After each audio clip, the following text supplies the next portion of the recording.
Summer travel in full swing. Here's something important that you need to know even before you pack your bags.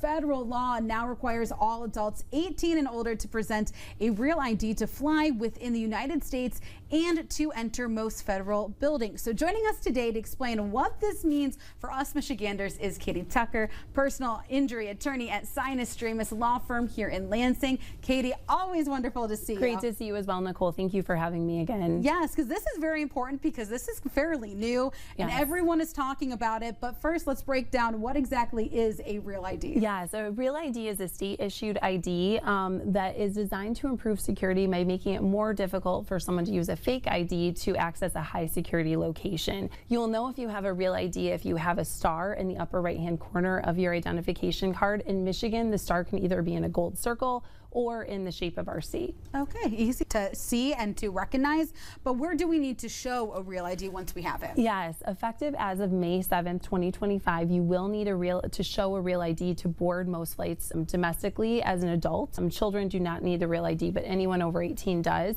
and enter certain federal buildings like courthouses, the White House, if you're planning a trip to Washington, D.C. this summer, and most military bases. Oh, very good to know. So, if someone doesn't have a real ID, what happens there? It is not mandatory to upgrade to a real ID, but if you don't have one, you will not be able to gain access to board a flight domestically as an adult or to enter those federal buildings without showing your U.S. passport. You can still use your standard ID to do everyday things like driving or purchasing alcohol or cashing checks, but again, the real ID is critical to accessing federal buildings or boarding a domestic flight.